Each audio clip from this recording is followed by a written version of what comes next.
Assalamualaikum warahmatullahi wabarakatuh. Saya Excel Putra dari Universitas Riau ingin mempresentasikan Pancasila sebagai sistem filsafat. Definisi filsafat Pancasila. Secara etimologis, kata filsafat berasal dari bahasa Yunani philan yang berarti cinta dan sophos yang berarti kebijaksanaan.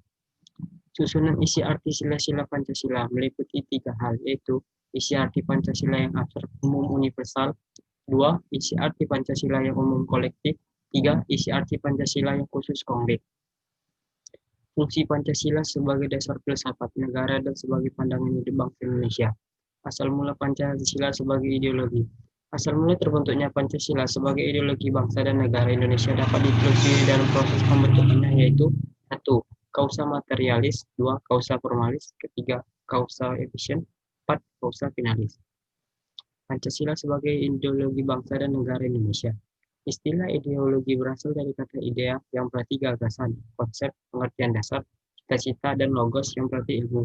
Kata idea berasal dari bahasa Yunani eidos yang artinya bentuk. Di samping itu, ada kata idein yang artinya melihat. Maka secara harfiah, ideologi berarti ilmu pengetahuan tentang ide-ide atau ajaran tentang pengertian-pengertian dasar. Tingkatan-tingkatan dalam dasar Pancasila adalah 1. Nilai dasar, 2. Nilai instrumental, 3. Nilai praksis.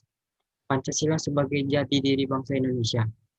Proses terjadinya Pancasila melalui suatu proses kausalitas, yaitu sebelum disahkan menjadi dasar negara, nilai-nilai Pancasila telah dimiliki oleh bangsa Indonesia sejak zaman dahulu kala, yang tercantum dalam kehidupan sehari-hari sebagai pandangan hidup bangsa dan sekaligus sebagai filsafat hidup bangsa Indonesia.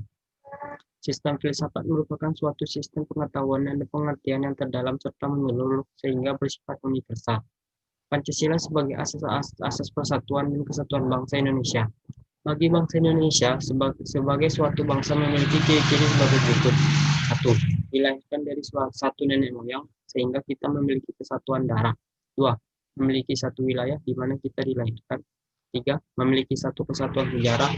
4. Memiliki kesamaan nasib. 5. Memiliki satu ide, cita-cita, dan satu tekad. Pancasila dalam pendekatan filsafat akan dibahas menjadi 2 bagian, yaitu 1.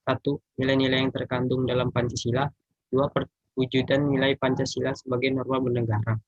Pancasila sebagai kesatuan sistem filsafat memiliki dasar ontologis, dasar epistemologis, dan dasar aksiologis. Nilai-nilai yang terkandung dalam Pancasila itu membuat tingkatan dan bobot yang berbeda. Namun, nilai-nilai itu tidak saling bertentangan, akan tetapi nilai-nilai itu saling melengkapi. Fungsi teoritis dan praktis Pancasila sebagai sistem filsafat. 1.